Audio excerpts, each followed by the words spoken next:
మామూలు నటివి కాదే నువ్వు. ఉన్న ఒక్క సాక్ష్యాధారాన్ని కింద పడేసి పగిలిపోయేలా చేసి ఇప్పుడు అయ్యో అంటున్నావా? అయ్యో, చెయ్యి జారిపోయింది అమ్మగారు. నువ్వు మా చెయ్యి జారిపోవడానికి నువ్వే విషం కలిపావని మేము రుజువు చేయకుండా సీసా కింద పడి పగిలిపోయేలా చేశావు. అమ్మా, మీరు ఏమైనా చేయండి, ముందు తన్ని ఇక్కడి నుంచి పంపించేయండి. మనకా శ్రమ అక్కర్లేదు అల్లుడు. ఇదిగో వచ్చారుగా, వాళ్ళే ఇడ్చుకెళ్తారు.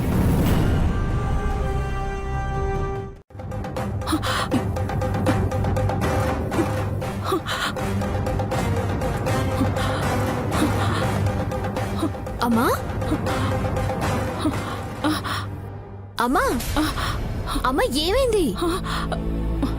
తాతయ్య, తాతయ్య, అమ్మ ఏమైందమ్మా? అమ్మా, ఏమైందమ్మా? అమ్మా,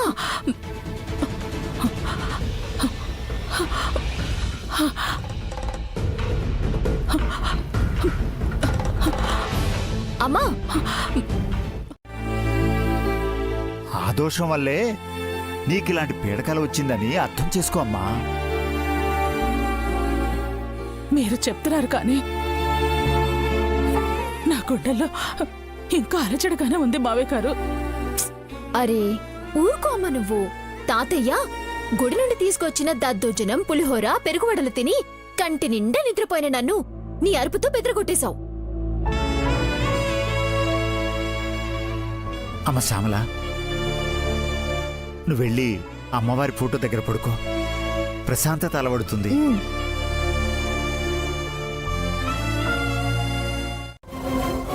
ఏంటి నువ్వు మాట్లాడేది? నేను మాట్లాడుతున్నది నిజం. దాని నోట్లోంచి కక్కించమంటున్నది నిజం. తిలోత్తమ, పోలీస్ కంప్లైంట్ ఇచ్చే ముందు నాకు ఒకసారి చెప్పాలని నీకు అనిపించలేదా? నా ఇంట్లోకి వచ్చే ముందు నా పర్మిషన్ తీసుకోవాలని వీళ్ళకి తెలీదా? ఇన్స్పెక్టర్, ఇవి మా ఇంట్లో గొడవలు. మేము చూసుకుంటాం. మీరు వెళ్ళండి ప్లీజ్. ఆగండి ఇన్స్పెక్టర్. హత్యా ప్రయత్నం చేసిన నిందితురాల్ని మీరు వదిలేసి వెళ్తున్నారు. ఇప్పటి వరకు మా అక్క చెప్పిందంతా అక్షరాలా జరిగిందే.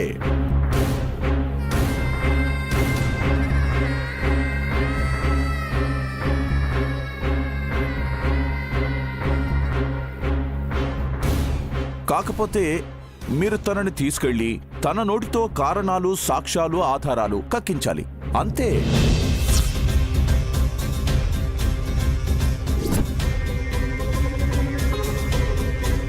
లేదు, నేను విషం కలపలేదు. ఇది అబాండం, అబద్ధం. అయ్యగారు, మీరైనా చెప్పండి అయ్యగారు. నేనే తప్పు పనులు చేయలేదని చెప్పండి అయ్యగారు.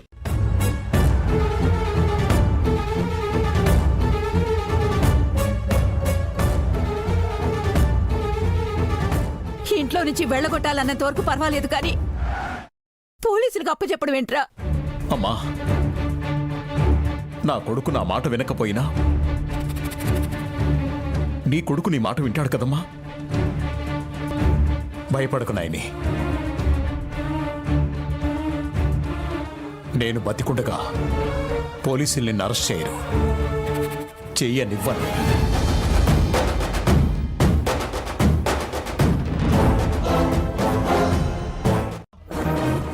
నేనే వద్దన్నాను.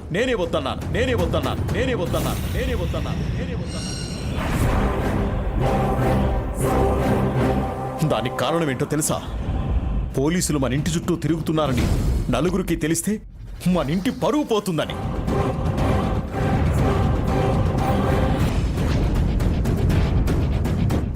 అలాంటిది ఈ ఇంటి కోడలైన నైనిని అరెస్ట్ చేయమని పోలీసుల్ని పిలిచావు. వాళ్ళ అనుమానంతో అరెస్ట్ చేస్తే ఎలాగూ మన పరువు పోతుంది. ఇంకా అలాగే విశాల్ యాక్సిడెంట్ కేసు గురించి కూడా ఎంక్వైరీ చేయమని చెప్తాను. నైని నీకు సమస్యగా అనిపిస్తుందేమో, కానీ నా దృష్టిలో విశాల్ని కాపాడుకోవడానికి వచ్చిన దేవత.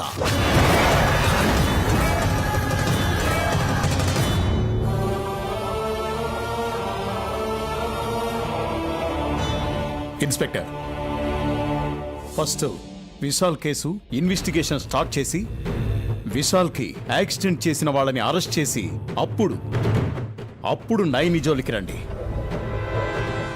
ఎక్స్క్యూజ్ మీ సో, ఎవరిని అరెస్ట్ చేయాలో ఎవరిని వదిలేయాలో ఆ విషయం మాకు వదిలేయండి. ఇక్కడ ప్రాబ్లం ఏంటో ఫస్ట్ మాకు క్లియర్గా చెప్పండి. నోరు తెరిస్తే అన్ని అబద్ధాలే. అసలు విషం కలపకపోయుంటే అదే విషం సీసాని తనకెలా తెలుస్తుంది?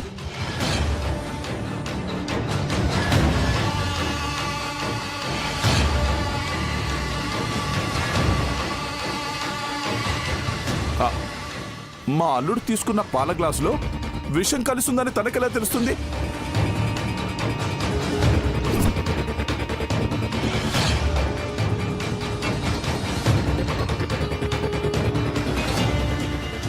అసలు ఆ సీసా తనకు దొరికిందే అవుట్ హౌస్ లో, అంటే తనుండే చోటే.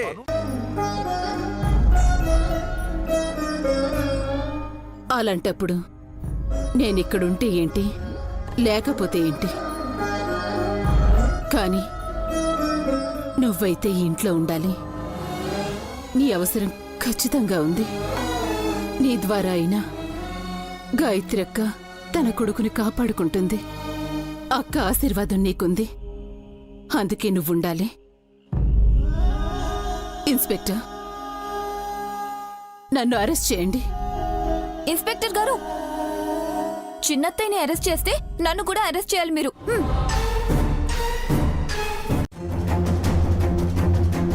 ఆ రోజు మీరు విషం పట్టుకురమ్మంటే తయారు చేసుకొని వచ్చి మీకు గిఫ్ట్గా ఇచ్చాను కదా.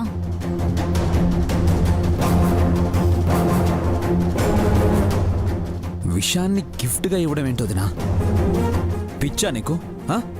పిచ్చి నాకు కాదు విశాల్, అత్తయ్యకి. ఎందుకంటే నేను ఆ రోజు బెల్లంతో పులిహోర, పచ్చిమిర్చి పేస్ట్తో స్వీట్, పంచదారతో పెరుగు పచ్చడి చేశాను. పచ్చడి వాటిని టేస్ట్ చేద్దురు గాని రండి అంటే నాకేం వద్దు, ఇంత విషం ఉంటే పట్టుకురా అంది అత్తయ్య. Sorry sir. Madam, return complaint ఇస్తానంటే వెయిట్ చేస్తాను, లేదంటే. ఇన్స్పెక్టర్, మీరు వెళ్ళండి. కంప్లైంట్ ఇచ్చాకే మీరు మీ పని చేయండి ప్లీజ్. మిస్టర్ విశాల్, ఇప్పుడు వెళ్ళిపోతున్నాం, బట్ ఈ ఇంటి మీద ఒక కన్నేసి ఉంచుతాం. మీరు కూడా జాగ్రత్తగా ఉండండి.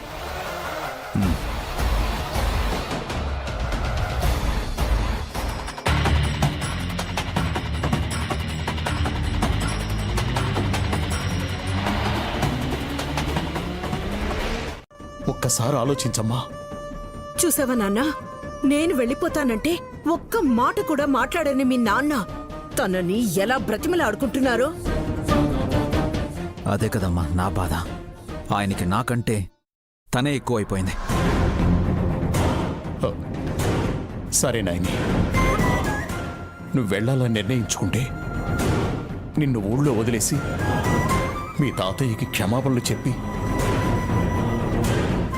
తలదించుకుని వచ్చేస్తాను. పదమ్మా. నేను ఊరు వెళ్ళట్లేదు అయ్యగారు. ఊరెళ్లకుండా ఇంత రాత్రిపూట ఎక్కడికెళ్తావమ్మా?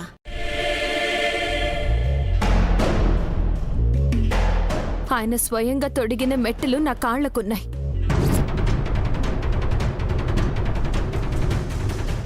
ఇవి చాలా అయ్యగారు వచ్చేయడానికి. ఈ ఏడుపులు నాటకాలు ఇక చాలు గాని బయలుదేరు, బయలుదేరు, బయలుదేరు, బయలుదేరు.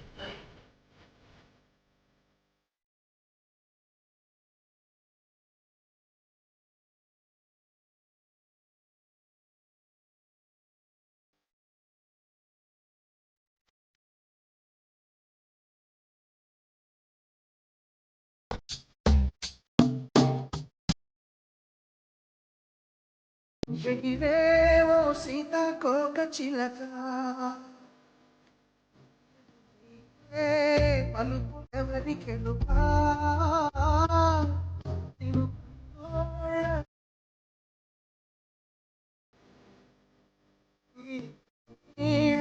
కడలి పొంగుతున్నా అవి నీ గమ్యమేది అయినా నీ భయ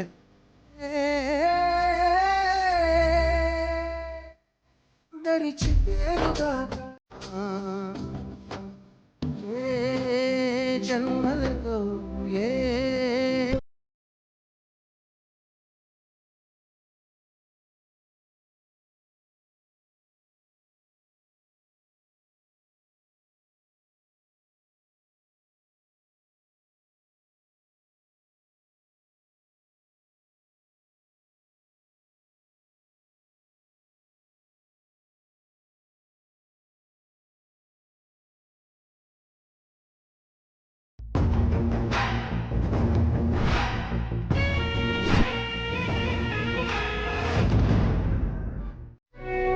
కాపాడ్దామని వచ్చిన నన్నే బాబు గారికి శత్రువని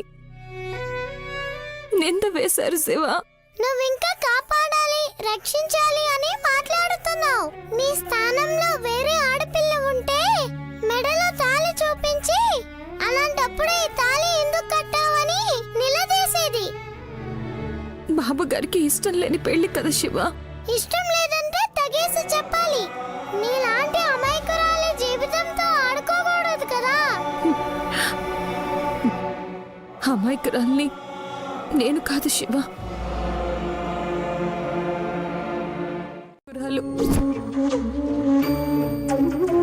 అవునమ్మా, భవిష్యత్తులో ఎవరికైనా ఆపదొస్తే నాకు తెలిసేలా చేస్తావు కానీ నీ బిడ్డకొచ్చే కష్టాన్ని తెలుసుకునే వరం ఇవ్వడం మర్చిపోయిన దేవతవి నువ్వు. శోభనం అంటే తెలియని పిచ్చిదాన్ని కాదు నేను. బాబుగారు నన్ను హత్తుకుంటారనో చేతుల్లోకి ఎత్తుకుంటారనో కలలు కాని ఈ చీర కట్టుకోలేదమ్మా. నేను వస్తాను. నిన్ను వదిలి నేను, నన్ను వదిలి నువ్వు ఉండగలమా నేని? ఉండాలి శివ.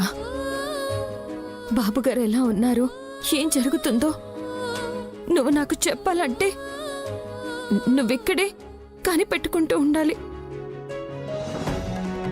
అమ్మవారి దగ్గరుండే ఈ దీపం కొండెక్కకుండా నూనె పోస్తూ ఉండాలి.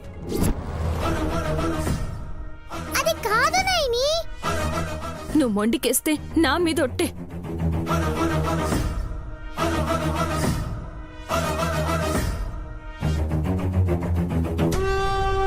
పరిగెడుతుంటే చెప్పలేని ఆహాయి ఎంతో వెచ్చగా ఉంటుందోయి, చెప్పలేని ఆహాయి ఎంతో వెచ్చగా ఉంటుందోయి.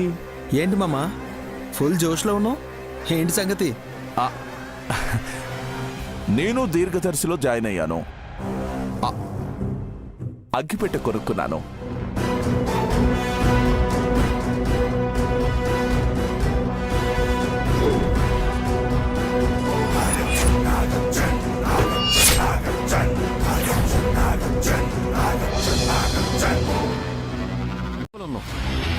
నీకన్నా నయనియే నయం.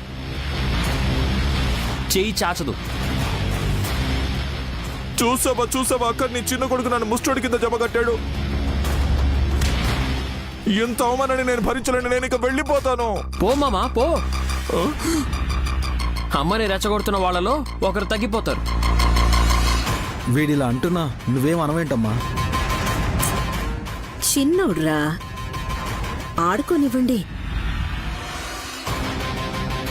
గేమ్స్ ప్లే చేస్తుంది మీరే మమ్మీ. పాయిజన్ కలిపి విశాల్ బ్రో ప్రాణాలు తీయాలనుకుంది మీరే. మగువా మగువా నీ సహనానికి సరిహద్దులు కలవా.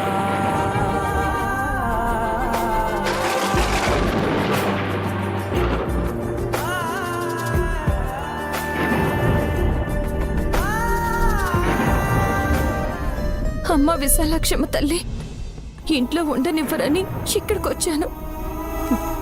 ఇక్కడ కూడా ఉండడం నీకిష్టం లేదా ఏంటమ్మా? నేనే దూరంగా వెళ్తే బాబు గారిని ఎలా కాపాడుకుంటాను?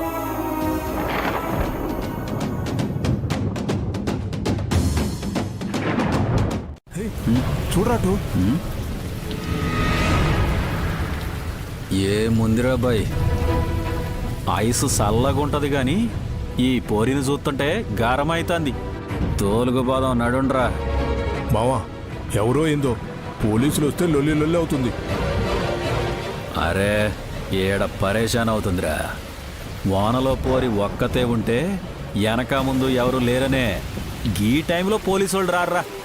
హా, పదండ్రా.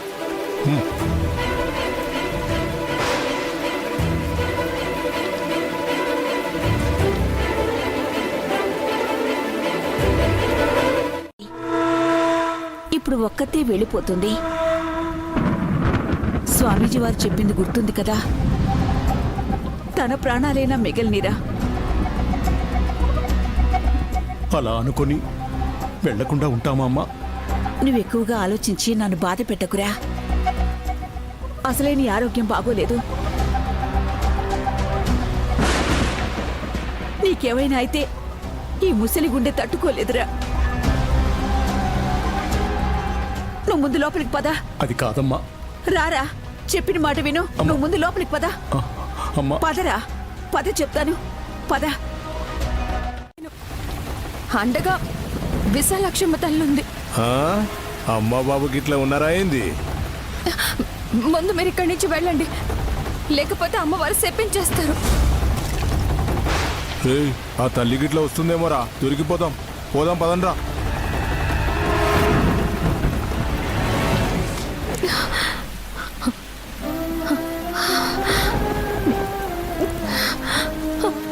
విశాలక్షమ్మ తల్లి ఆడపిల్లని, అది కాదని రాత్రి పూట వర్షంలో ఒక్కదాన్నే ఉన్నాను.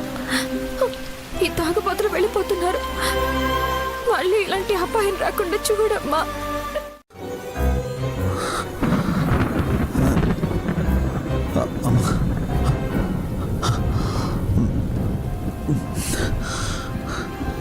అమ్మా, అమ్మా, ఎందుకు నన్ను వదిలి వెళ్ళిపోయావు? త్వరగా వచ్చేస్తానని వెళ్ళి మళ్ళీ ఎప్పుడు రాలేదెందుకు? నాకు కనిపించకుండా పోయినందుకే నీ మీద కోపం అమ్మా.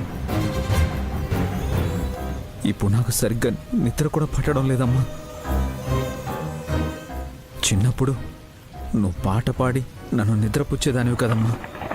ఇప్పుడు కూడా పాట పాడమ్మా, పాడమ్మా, అమ్మ పాడమ్మా, పాట పాడమ్మా, అమ్మ పాడమ్మా, పాట పాడమ్మా, అమ్మా, అమ్మా పాట, పాట పాడమ్మా, పాడమ్మా, నువ్వు పాడమ్మా, ఒక్కసారి పాడమ్మా, పాట పాడమ్మా, అమ్మా.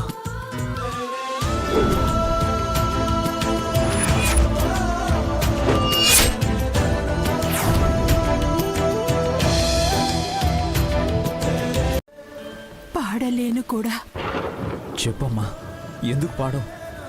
చెప్పమ్మా, అమ్మా చెప్పమ్మా.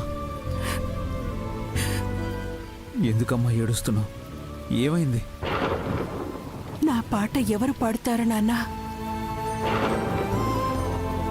నేనైతే పాడలేను.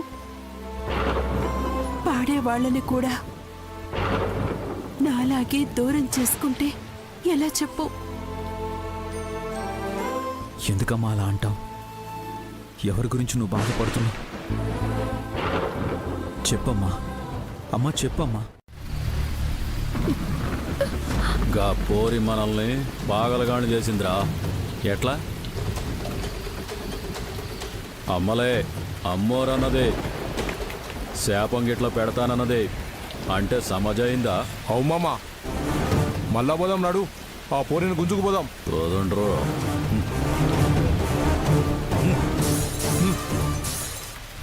అయ్యో విశాలక్షమ్మ, వాళ్ళు మళ్ళీ వస్తున్నారు. ఎలా కాపాడతావమ్మా? వేవేల జేజేలి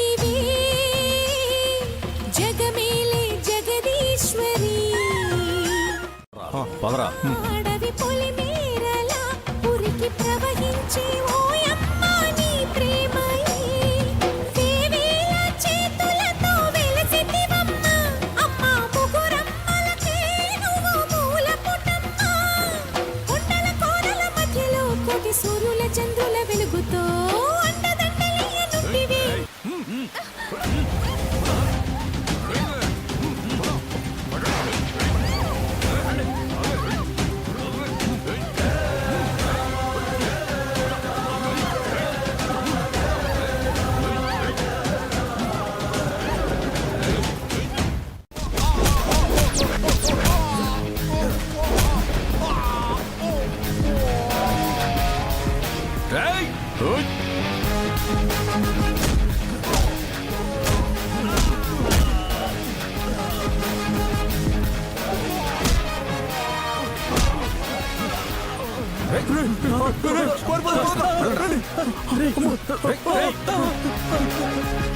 చెత్త వెదవలారా.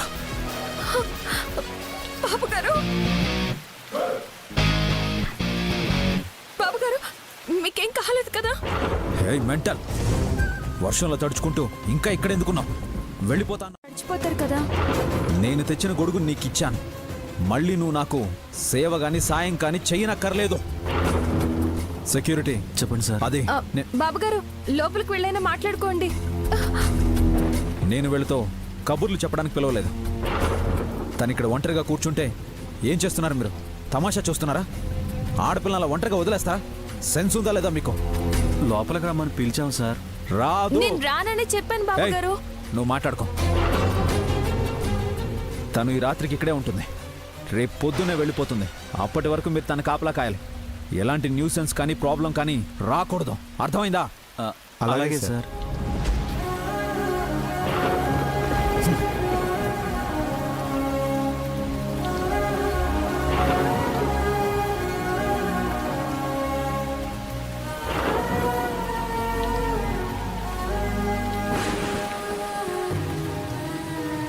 ఆడపిల్లని జాలి చూపించారు కానీ మీ భార్యనని దయ చూపించరేంటి బాబుగారు? నాకు గొడుగిచ్చి బాబుగారు తడుచుకుంటూ వెళ్ళిపోయారన్నా. ఈ ఇంట్లో వాళ్ళు ఎవరికి అర్థం కారమ్మా.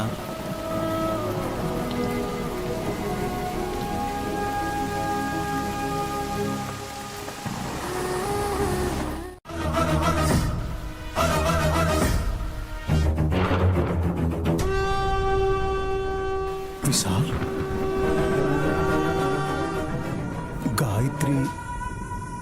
గాయత్రి నీకు చూశాను. కళ్ళు మూసుకొని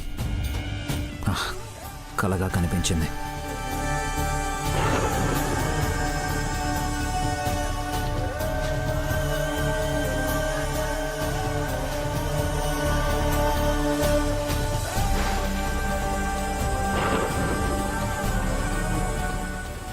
మనం ఎవరి గురించి అయితే ఆలోచిస్తామో వాళ్లే మన కల్లో కనిపిస్తారు నాన్న.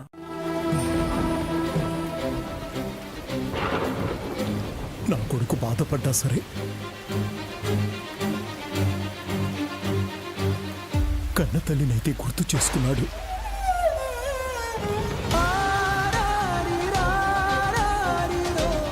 గాయత్రి, ఇన్నేళ్ల తర్వాత వీడికి నువ్వు గుర్తొచ్చావంటే ఏదో ఒకరోజు నైనిని కూడా గుర్తుకు తెచ్చుకుంటాడు. తన జీవితంలోకి తిరిగి తెచ్చుకుంటాడు. నాకు నమ్మకం ఉంది.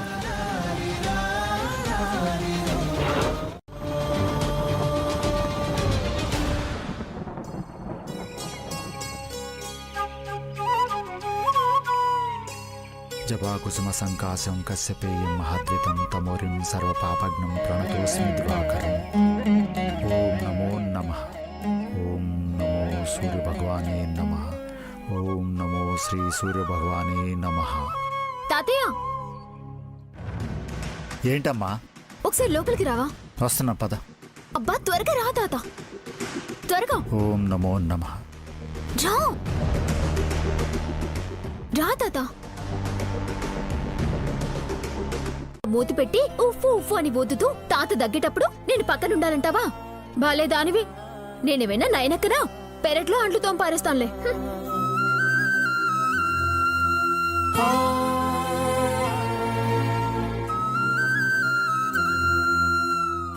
నాయనే, నాకు జ్వరం వచ్చినప్పుడే నీకు నలతగా ఉండేది. ఇప్పుడు ఎలా ఉన్నావో ఏమో.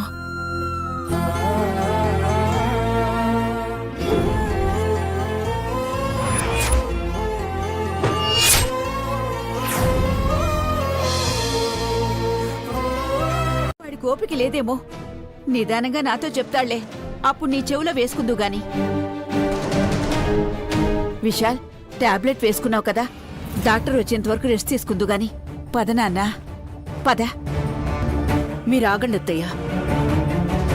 ఇప్పుడు నేను అడిగిన దానికి విశాల్ ఆన్సర్ చేయకపోతే విశాల్ నన్ను నిర్లక్ష్యం చేసినట్టే, నిర్లక్ష్యం చేసినట్టే, నిర్లక్ష్యం చేసినట్టే, నిర్లక్ష్యం చేసినట్టే. అమ్మా, ఏంటమ్మా ఇది? Mom, this is too much. మరి ఎక్కడుంది విశాల్? ఎక్కడికెళ్ళింది? నాకు తెలీదు. తెలుసుకోవాల్సిన అవసరం కూడా నాకు లేదు. విశాల్, ఇప్పుడు నువ్వు మాట్లాడకపోతే ఇంకా ప్రాబ్లం అవుతుంది. నువ్వు రాత్రి వర్షంలో తడిచావంటున్నారు. నీకే జ్వరం వస్తే రాత్రంతా బయటే ఉన్న నయని పరిస్థితి ఎలా ఉంటుందో చెప్పు.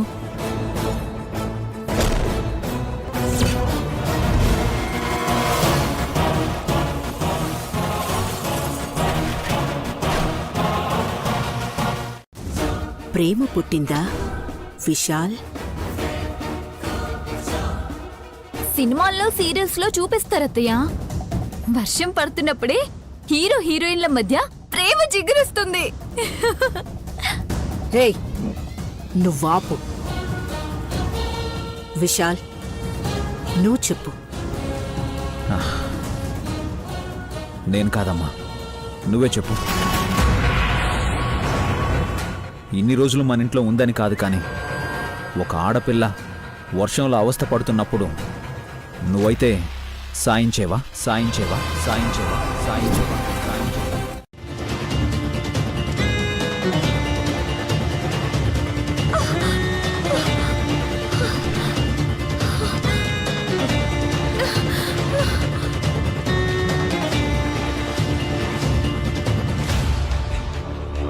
సార్, తినడానికి ఏమైనా తీసుకురమ్మంటారా సార్? మనకంతా ఫ్రీనే సార్. అంటే ప్రేమతోనే ఇస్తుంటారు సార్. గవర్నమెంట్ మనకిచ్చే జీతాన్ని తప్ప ఏమీ తీసుకోకూడదు. ఇంకోసారి విన్నానంటే నీ ఉద్యోగం ఉండదు, జాగ్రత్త. అర్థమైందా? Sorry sir. పద.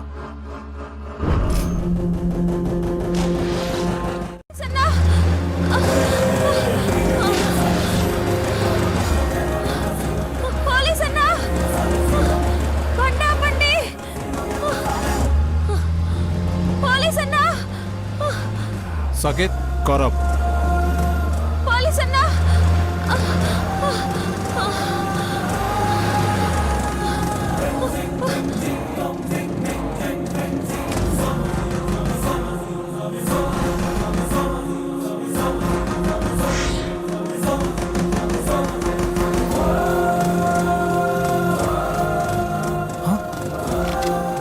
ఏమైంది అమ్మా? సీఎం అయినా సరే ఆ ఇంట్లో వాళ్ళు నిజంగానే నిన్న ఆ ఇంట్లో నుంచి గెంటేశారా? చెప్పమ్మా. డొమెస్టిక్ వైలెన్స్ కేసు కింద అందరినీ జైలుకు పంపిస్తాను. అయ్యో, అలా ఏం లేదన్నా. నేను నా కోసం రాలేదు, మీకోసమే వచ్చాను. స్టేషన్లో మీ వాళ్ళు ఎవరైనా ఉన్నారా? లేరన్నా, మీతో ఒక మాట చెప్పాలనే వచ్చాను. మీకు పెద్ద గండం ఉంది. మీ పోలీస్ జీప్ కాలిపోతుందన్నా. ఆ బండి మాత్రం మీరు ఎక్కద్దన్నా, కాలిపోడిదైపోతుందన్నా.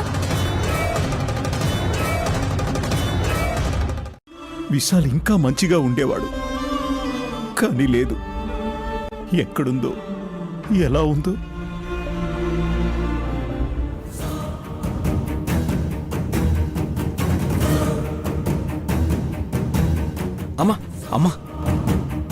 అమ్మ ఏమైందమ్మా? చాలు విశాల్, చాలు. ఇన్నాళ్ళు పెంచి పెద్ద చేసిన నన్ను సొంత అమ్మ అనలేకపోయావు గాని కాలం చేసి కళ్ళ ముందు ఫోటోగా ఉన్న గాయత్రక్కను మాత్రం కన్న తల్లి అని స్మరించుకుంటూనే ఉన్నావు.